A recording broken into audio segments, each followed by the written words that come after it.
guddiga arrimaha dibadda ee golaha sanadku ay wadaan ay una gudbiyeen aqalka sanadka goormuu bilaabmay halku ka soo bilaabmay sidaa soo bilaabay halku mar ilaa noo soo gaarsiin bal adigoo faahfaahin laga siinaa intaas waxa weeye سنة هذه الأوبسونية هي بشي مارش سنة كان لبنا كل يوم لبيا لبعتنك المليين يو سعود كوجا يو حولها السعوديين بعد وحصلك كوهي دانت أمريكان كو ما أنت قشي إن سومال هذا الله يشحرير توسع on كمال حبنان بالعكس حرير كاسي أي مركز إن أمريكان كو وجود قليل إنه حالي رجال حالي سومال ayaa wuxuu keensaday marka in maadaama Soomaaliland ay tahay wadan imika raba ictiraafkiisa raadinaya muddo maxalli koob iyo soddon sanadood ka maxalli iskiigu madax banaana dhaqaalihiisa dhistay kobciyay la yimid waxyaalaha ay reer galbeedku aad u xiiseeyaan oo ama u jecel yihiin oo ah dimuqraadiyadda dadka reer Soomaaliland ay tusmuujiyeen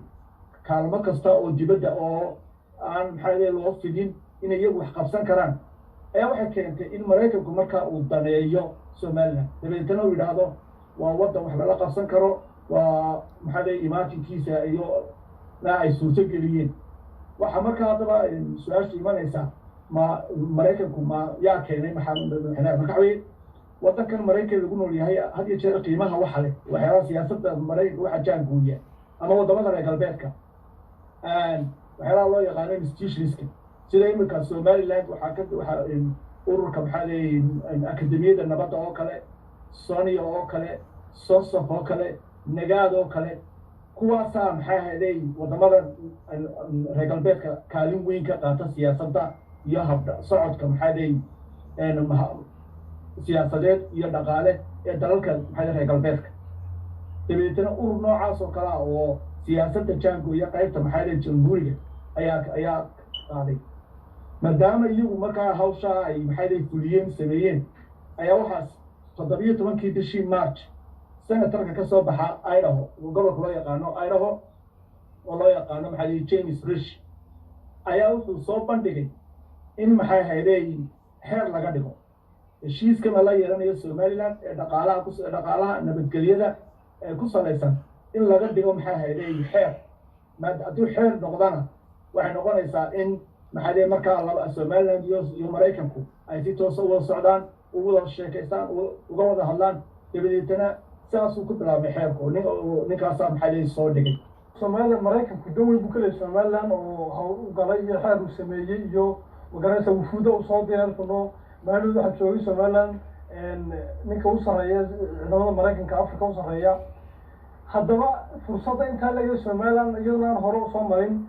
waxaan hordhigi karnaa dawladdeena dadkeena shirkadaheena magaranaysa ganacsatada aqoonyahanada fursadda weyn maanta Mareykanka inagu maxsay uga faa'iideysan karnaa ama xeer inagu waxay noo sheegay waxay noo baahnaayeen danooyinka sheegeen inagu waxaan ka faa'iideysan karnaa waxa weeye sharci dejinta maxay Somaliland iyo haddii ay wasaaradda arrimaha dibadda samayso kooxda task force koox maxay hawsha qaabilsan laakiin mar walba horta kow marka Soomaaliland iyo Soomaaliya waa inay horta marka hore ku saleysaa maxay ahayd madax bannaanideed in arrintani ay saameyn ku yeelato maxay madax bannaanideed oo maadaama lagu adduunka danaal kala iibsanaya danaal kala qaadanaya qofka inuu walba dantii uu ka leeyahay ayuu fushanay marka adiga dantaas in mar walba ka muuqato heshiiska waa laga maarmaan oo Soomaaliland ay soo bandhigto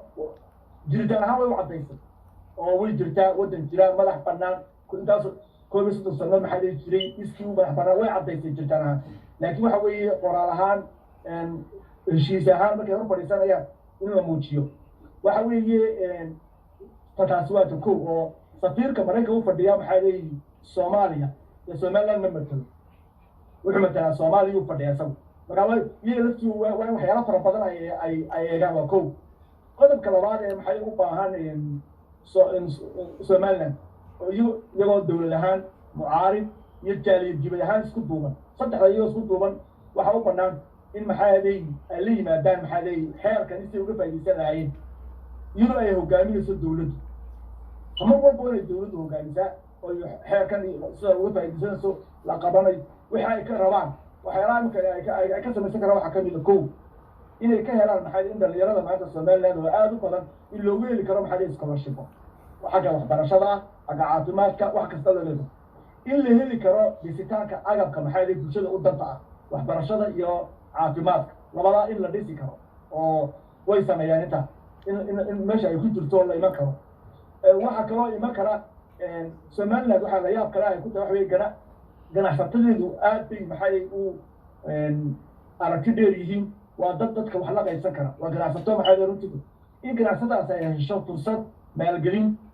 inay hesho fursad maxay ay la adeegsan karaan bangiyada adduunka oo markay doonayaan inay dibadda wax ka soo iibsadaan ay jiraan bangiya ay si lacagtooda sii dhigan karaan ka soo dalban karaan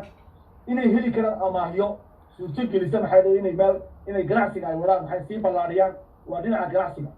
marka waxbarasho ahaan waa laga faa'iidi karaa caafimaad ahaan waa laga faa'iidi karaa ganacsi ahaan waa laga faa'iidi karaa waxa kale xataa laga faa'iidi karaa in la helo maxay in ummadda Soomaaliyeed maanta u baahan shaqo-gelin u baahan in iyada laftigeed in Mareykanku ka fushan karo meesha in ganacsiyo ka fushan karo shaqo laga helo shirkado iman karaan shaqooyin laga helo marka mar walba qaabka iyagu u dhigayaan heerka ay ula macaamilaan dhinaca Mareykanku iyagu dhinacooda wataan dhinaca kalena dhinaca ay